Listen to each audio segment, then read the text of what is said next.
Startup Tourism fer fram hérna á Akureyri helgina, hófst í dag, föstudag, verður aftur á morgun laugardag, þarna á efstu þriðju hæðinni þar sem að strikið til húsa í Skipagötu 14, þannig að það að gera að kíkja fyrir fólk sem vill, það fritt inn. En næstu helgi þá eru Startup Tourism á Egilsstöðum.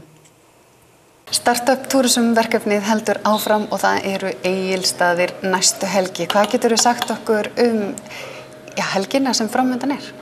Já, vinnusmiðjan verður í Sláturhúsinu í Egilsstöðum. Hefst klukkan 1 á föstudaginn, verður til 6 og hefst svo klukkan 9 daginn þar á eftir og til 5. Og þar verður farið yfir svo kallað Business Model Canvas sem í grófum dráttum bara grunnatriði sem að fólk þarf að vita þegar það hyggst búa til viðskiptamódel úr hugmynd. Og þar að auki munum við vera að kynna Startup Tourism hraðalinn og ég held að það verði bara mikið fjör. Það er náttúrulega gullfallegt svæðið, Austurlandið, og náttúrulega myljandi tækifæri. Fólk að hugsa þar til dæmis millilandaflug og auðvitað náttúrulega en ekki síst kannski vetrarferðaþjónustuna. Í þessu verkefni eru það að hugsa sérstaklega einhver áherslu atriði til að mynda vetrar? Já, við viljum stuðla dreifingu ferðamanna allt land og allt árið.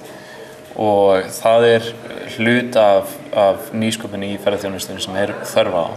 Það ekki bara að bjóða upp á betri afþreyingarmöguleika eða nýja afþreyingarmöguleika, heldur líka að breyta og bæta innviðum eins og til dæmis með flug til Austurlands en líka að auðvelda öðrum þjónustufyrirtækjum að bjóða upp á þjónustu á þessu svæði.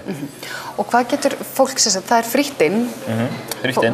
Og þarf fólk að vera alla helgina, má mæta eða hvernig virkar það? Nei, ég vil bara hvetja alla til þess að mæta og kíkja við ef þau eru forvitin. Það engin skuldbinding í því að taka þátt, þannig að það má alveg bara kíkja við og sjá hvað við erum að gera og spyrja okkur spurningar og ef ykkur líst vel á bara að taka þátt eða taka þátt hluta tímann, það bara við erum bara þarna til að fræða og skemmta okkur.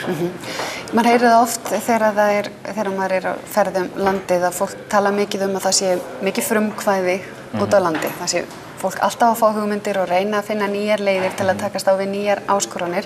En það komi ýmsir flöskuhálsar eins og til dæmis bara að finna fjárfesta. Er tækifæri fólkinni því að finna fjárfesta eða halda áfram með sköpun vöru í gegnum þetta verkefni? Algjörlega. Það í stuttu máli bara það sem þetta gengur út á. Að búa til tengslanet, að búa til bakland og fyrir þessi fyrirtæki sem að taka þátt til þess að gera þann tíma sem þau þurfa að eyða í þessum svokallaða dauðadal þegar þau eru nýbyrjað með fyrirtækið og það gengur mjög erfiðlega að finna fjármagn. Að gera þann tíma sem skemmstan.